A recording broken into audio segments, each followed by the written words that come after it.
It is recording. Welcome into my 100% platinum review of Hogwarts Legacy. Now, just a side note. I will be talking about no spoilers at all about Hogwarts Legacy, and I'll also be using just normal state of play, non-spoiling gameplay. So what you see on screen, no spoilers, in the review, unless maybe you think like thoughts about gameplay is spoilery. But everything I'm going to say has been said. Like I'm not gonna go into the story. Oh, this happened in the story, so I think about this. Just a general idea what happened. Now, granted, I am going to be splitting up the the segments of the review. So I'm gonna talk about story at one point, gameplay, obviously platinum, how I felt about the platinum itself, if you should go for it. Basically, that's gonna be a whole segment. So let's get into it. Now, I did a thoughts video, so I'm not going to into stupid like I'm not going to like deep thoughts about what I think about the story and all that stuff. But general idea about the story is it is okay. Like I don't remember much about the story. I remember like how like the ending, obviously. That's memorable. How it ended the last 2-3 hours of the story. But to me, like the highlight of this game is like the world and stuff. So, but the gameplay, yeah, as you can see, you start out at school. I play as Slytherin, the snakes. Now, to order to get the platinum, you do have to play like the 2 hours, maybe 3 hours, depending how you play of the game to get the platinum. So whichever house you choose, the main story, the majority of the story is going to be the same basically. It's not gonna differentiate, there's gonna be a huge difference. But there are some missions that it is a bit different, how you do stuff and stuff like that, obviously. And like the people you get to know, or side missions and stuff. I think so, at least. Like when I played all the beginning parts of the story, the what you do 2 or 3 missions is kind of different from the other houses. So now, granted, also I am not a huge Harry Potter fan, so I'm not gonna go into like, oh shit, this happened, or this happened and that happened. I'm just a casual Harry Potter fan, or like even that. Like I just the main reason why I was excited for this game was the gameplay part when I saw it, state of play and stuff like that. So it's like not the big like the story doesn't matter to me all that much in this game. That's like my thought about the story. But yeah, it is decent. It's not horrible. It's not memorable. It's there to serve a purpose. I think the story, right? Now, granted, that's the majority of the game. You're gonna be playing the main story. Now, the side missions are actually they can be very different. I think that in total, I don't remember the whole number, but there's a lot of side missions in the game, right? I think the side mission with someone called Sebastian. I'm not going to like what happens and stuff like that, but I think his side mission story, because you have different arcs. You have side missions where like you just do fetch quest and that's it. But then you have for a few characters, you have like arcs with them. Like you have like this whole storyline of what happens basically. And I think Sebastian in particular, his arc story and what choices you make in that story, I feel like impacts more than anything else. Now, granted, there's not a lot of choices you make in the game, right? There's not like, not a huge RPG like Witcher 3, like when it's gonna deeply impact the ending or like deeply impact all characters. I mean, it's maybe some stuff, but I feel like when it comes to Sebastian, I feel like my friend who I talked to when he played the game, he made way different choices than I did with Sebastian's story, and actually like the outcome was different in the end. And I feel like his side story is just so good, better than the main game side story. So side missions, I like the character ones with Natty and stuff like that, and the other person. But the fetch quests they're just there. I mean, there are fetch quests. It's just the worst side missions in the game, where like you get a map and like you have to find stuff and like I find it, but then it's like where in the map. I'm just gonna Google it. That's how it is. I don't care. Like I don't care about this finding a chest that doesn't have anything I want because I'm like 10 levels over the thing I'm gonna find anyway. So like those type of missions were absolutely the worst. There are some few ones like find a special creature and stuff like that. That's fine. That's normal side mission stuff for RPG games. But finding like you get a map and you just go into the wild and find stuff. That's not fun whatsoever. Honestly, not at all. But yeah, so that's the side missions. Now, granted, as we talk, the characters I feel like the characters, like, I'm not, like I said, I'm not huge into the whole thing about Harry Potter like other people. I'm gonna save the what I like the most about the game later on. But character-wise, same thing here. Like Sebastian, his storyline with those characters in that house it was the best, and that's like what I remember about the game the most.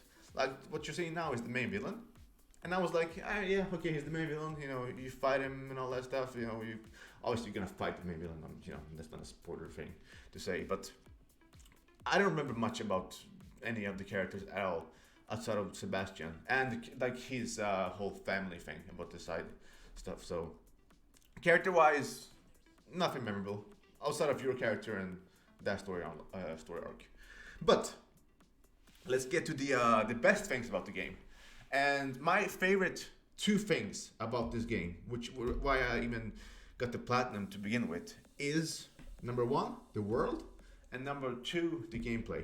Now, granted, a lot of people say, you know, oh, it's an open world game, it's very Ubisoft, this and all that stuff. Yeah, it is. But what other game is Ubisoft-ish? Ghost of Tsushima, right? Now, why am I saying Ghost of Tsushima? Because it's not about, obviously, majority of open world games are the same. It's how they do it. So it's like, obviously, you're gonna have checkmark things, you go around, do stuff like that, you know, you're gonna go point A to point B, do fetch quests, but it's how you do it. And I feel like having the broom, now there are other things you can go around the map with, but having the broom is so fun. Like, I don't think it's OP, I don't think it's too little, I don't think it's too much, I think the broom is perfect. And the DualSense thing, when you fly around, you actually feel like when there's wind coming at you, you feel more, you know, the DualSense is gonna shake more and stuff like that. So I really, really like going around the world with the broom. And also, I feel like the side activities you do in the world to get 100%, which I did, it fits. The only thing I don't think fits are the flowers.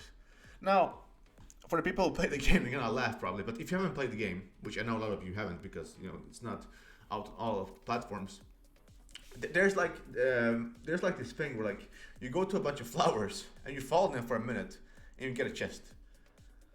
I feel like they just ran up, like something had to happen because I feel like out of all the things you can do of the side activities in the world, this is by far the most useless one. I have no idea what this is even good for, but you have to do it to get 100%. So, yeah. Now the next stuff I'm gonna talk about is the gameplay. The best part of the game by far. Now, granted, the gameplay, you have a bunch of abilities, right? Yeah, you have like, you know, your fire spells, you have your spell where you can go invisible, you have your spell where you can freeze people, you have obviously Revelio was gonna be by far the most useful thing you use in the game. Just reveal stuff around the world. It's gonna like go through walls with the yellow or blue colors, so you can see through walls and stuff like that. So there's like, you know, Axio, you know, pushing away, slamming people, elements, like I said, wind, all that stuff. So it is fun. Now, how it works is you have 4 arrows. You know, the 4 arrows, you know, the D-pad.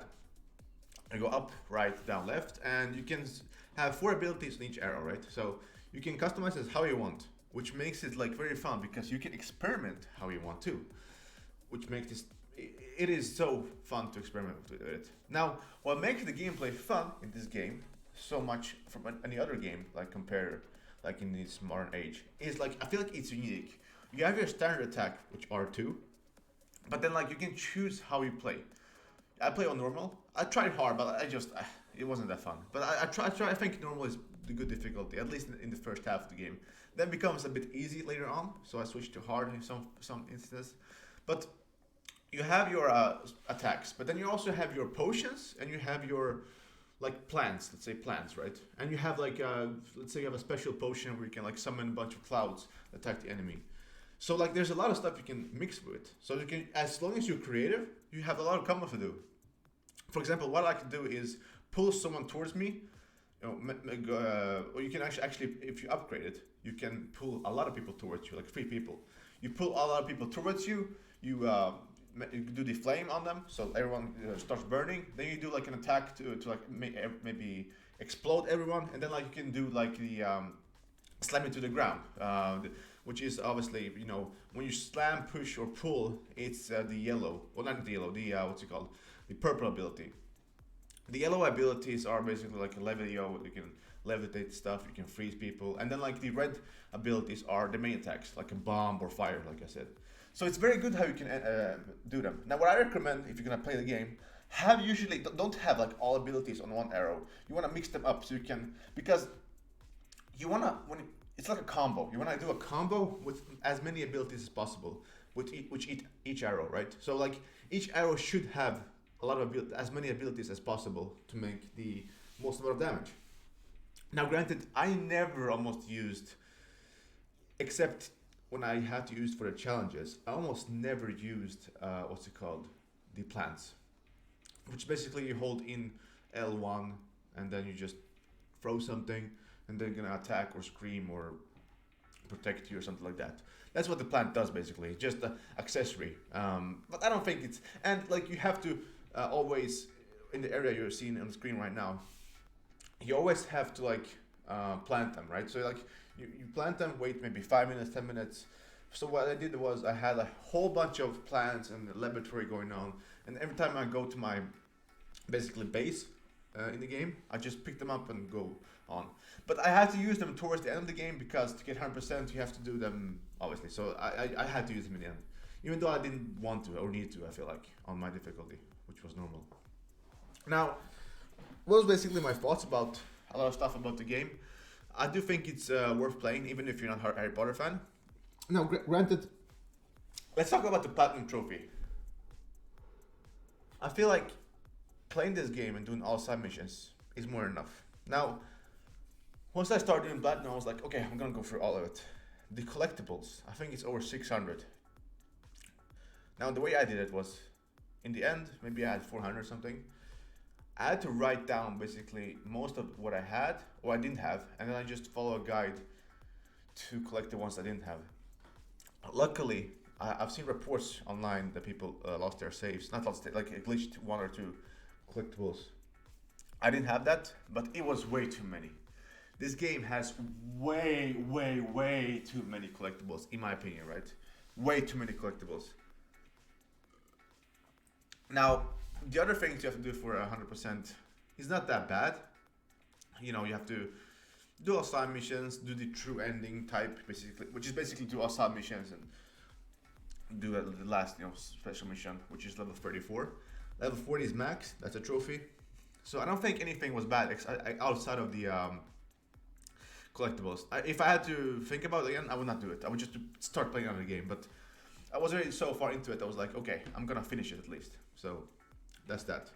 Now, the other thing you have to do that is super annoying, like I said in the beginning, is you have to play the game for the first 2 or 3 hours with each house. So you have to do 4 trophies. You have to reach a special place in the game with each house. So I obviously I had the first trophy because I played Slytherin, but each time you do it, it gets slower. Like my attention span goes away. I was like, you want to have fun, but then I'm like, I have 1 more hour of this playthrough, then I have another playthrough going on to hit the trophy.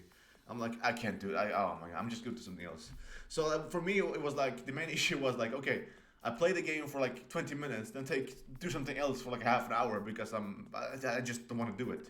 That tells me that that is not fun. That's how at least for me it works.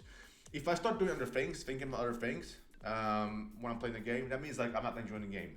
So I should be going away from the game, or I should be just switching over to something else, basically. Now, granted, for me, the reason why I decided to get 100% is because the things you have to find in the world, I just find it fun to go around the world with the broom. That's the main reason. But once I started doing the collectibles, I was like, should I? But then after I got all the field guides, I was like, okay, I have a lot of things to do, but the worst part is over. At least I thought. Which, I mean, it technically was. So I was like, I'm going to go through it all the way anyway. So, in my recommendation, should you platinum the game? No, I don't think so. Seriously, don't do it. It's not fun at all, the platinum. Like I said, too many collectibles and doing the replays. Now you might think, okay, it's 2 or 2.5 hours, which with 3 more characters. But that's like, let's say 7 or 8 hours of your time. You're just gonna waste away on just nothing, basically. So I don't think that's fun. Now, my overall thoughts about the game, as a super casual Harry Potter fan. Would I recommend this game to anyone? Yeah, I would. It's a great single player game. It doesn't have any like microtransaction stuff. So, I mean, by the time now, if you don't have it, if you have a PS5 series or a PC, if you don't have it, you're probably waiting for a sale. If you're waiting for the last generation ports of it, do I recommend it? I mean, it runs pretty good on PS5. I tried 120 FPS mode, but I think 60 frames is pretty good. The difference in quality picture from 30 to 60 is not that huge, so I would say 60 frames mode is the best one in my opinion to get the best quality and FPS. Now, granted, if you don't care about 60 FPS, just go for the quality you want to. So now, obviously, a lot of people always ask me what I rate the game. So after thinking about a few days of it, what would I rate Hogwarts Legacy after spending basically over 100 hours on it, getting the Platinum Trophy? Now, the reason why it took me so long is because I try not to use a guide, but also like finding collectibles you have no idea where they are, what you should even look for, is annoying, and like you lose a lot of time doing that. So I hate collectibles, honestly. That's why I got Dead Space Platinum in a pretty good time, because difficulty stuff I love. Collectible stuff, especially on this scale, never again. 600? Oh my, never again. No, it is too much to go through and just look at what you're missing and stuff. So, but yeah, overall rating after spending over 100 hours getting platinum, 100%, I would say a good score for me is 8.5 out of 10. Like I was thinking about it, I was like, should I put an 8? 9 is too much, I think. So I think, yeah, 8.5. It sounds like a good score. 8.5 out of 10. I would rate this game. So that was basically it. If I missed anything, frames, characters, platinum trophies, I didn't give too deep of thinking about the story, because I don't want to spoil anything. But it's okay, it's decent. My overall thoughts, my platinum thoughts, you let me know. But if I forgot anything, please just ask. And if you're here in the end of the video, thank you so much for watching the whole video. It means a lot to me. If you can also leave a like. Now, granted, when I say like, before I didn't understand why a like is important, it's actually very important to the algorithm. I really studied why it's important, so I'm not going to like too deep into it, but it's very like if you like videos, not just mine, but in general, people are making videos. Leaving a like helps way more than you think with like YouTube's weird algorithm. So thank you for watching, and that's basically it for me. If you like I said, if you have any questions, happy to answer. And goodbye. Woohoo.